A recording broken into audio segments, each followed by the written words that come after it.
ఏంటి వీడియో మాత్రమే వస్తుంది, ఆడియో ఏం రావట్లేదని చూస్తున్నారా? అమ్మవారిని చూస్తూ ఉంటే ఇలా నోట మాట రావట్లేదండి. అమ్మవారు వచ్చి మన ఎదురుగా కూర్చుందా అని అంత అందంగా ఇలా అమ్మవారు ముందట కూర్చుంటే ఏం మాట వస్తుంది చెప్పండి? అవునా కదా, మీరే చెప్పండి. సో వీడియోలోకి వెళ్ళిపోతే, మొన్న మనమైతే డిటిఎఫ్ ప్రింట్ ఇలా బ్లౌజెస్ మీద కలశ వస్త్రం మీద వేసి ఇవ్వడం జరుగుతుందని చెప్పేసి పెట్టిన వీడియోకి ఒక మేడం అయితే రెస్పాండ్ అయ్యారు, సునంద మేడం అని చెప్పేసి జీడిమెట్ల నుంచి అయితే ఈ బ్లౌజ్ అయితే ఆర్డర్ చేయడం జరిగింది. సో తను ఏమన్నారంటే ఇంకా ఏమైనా డిజైన్స్ అవైలబుల్ గా ఉన్నాయా అని అడిగారు.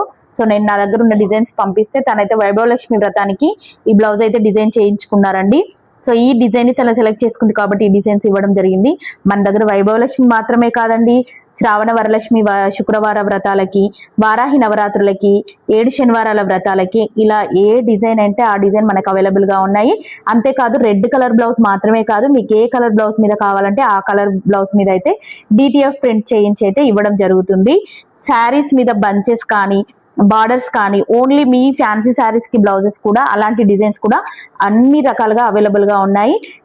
చాలా అంటే చాలా డిజైన్స్ 7 శనివారాల వ్రతాలకి ఇలా saris peacock design Tanjore paint లో కానీ ఇలా లోటస్ ఫ్లవర్స్ కానీ కొన్ని అయితే మచ్చుకు చూపిస్తున్నానండి. అన్ని డిజైన్స్ అయితే పాసిబుల్ కాదు కాబట్టి కొన్ని డిజైన్స్ అయితే చూపిస్తున్నాను. ఇలా తాంజూర్ పెయింటింగ్ కే కానీ అమ్మవారి నవరాత్రుల సందర్భంగా వారాహి డిజైన్సే కావచ్చు, వరలక్ష్మి శుక్రవారాలకు ఇట్లా వైభవలక్ష్మి మణిద్వీప వర్ణన ఇలాంటి వాటికి ఇలా ఇలా ఎన్నో డిజైన్స్ మన దగ్గర అయితే అవైలబుల్ గా ఉన్నాయి. వారాహి అమ్మవారిది ఇంకొక డిజైన్ కూడా ఉంది, చూపిస్తాను చూడండి. ఇలా చాలా అంటే చాలా ఉన్నాయి. కస్టమైజేషన్ డిజైన్స్ కూడా డిటిఎఫ్ చేయబడుతుంది. సో ఎవరికైనా కావాలి అని అనుకునే వారు స్క్రీన్ మీద ఉన్న నెంబర్కి అయితే కాల్ చేయొచ్చు.